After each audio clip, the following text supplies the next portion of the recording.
2025 is coming fast and we all want to make it our best year yet. But too often we fall into the trap of setting big goals, things like get fit, start a business or be more productive. What happens? By February, we are burned out and those goals are forgotten. This video is different. Today I am going to give you a practical week by week plan to level up for 2025.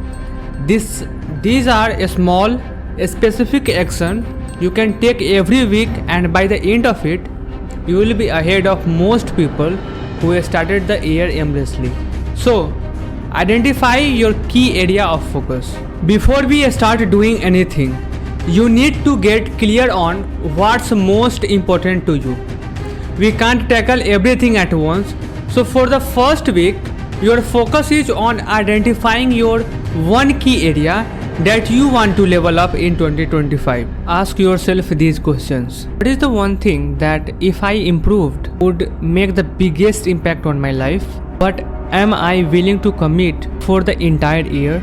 By the end of this week, you will have clarity on your main focus for 2025, whether it's improving your fitness, launching a side business, or mastering a new skill. This clarity will make the rest of your year more intentional. To maintain this, create a daily habit around your focus. Now that you have identified your key focus, it's time to turn it into action. This week, we are building one small daily habit that aligns with your focus. Let's say your focus is getting fit. Your habit could be as simple as doing 20 push-ups every day or going for a 10-minute walk. If you want to learn a new skill, maybe you commit to 15 minutes of practice every morning. The key is to make the habit so small that it is impossible to fail. By the end of this week, you will have a simple, actionable daily habit that will move you forward. It's small, but it's consistent, and that's what makes it powerful.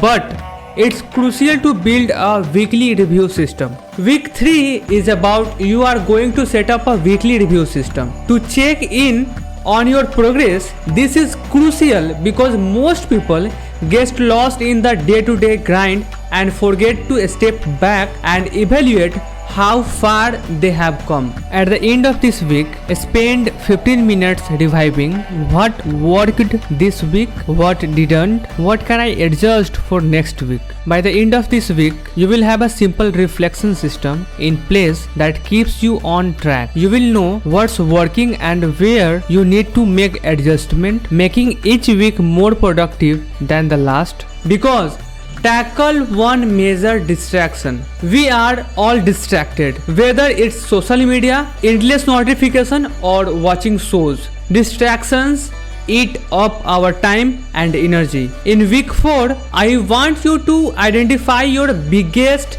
distraction and take one concrete action to minimize it. Maybe it's putting your phone in another room during work hours or setting a strict time limit on social media. The key is to remove the biggest thing that is pulling you away from your goal. By the end of this week, you will reduce one major distraction. You will free up time and mental energy that you can now put towards your main focus for 2025. So, optimize your environment.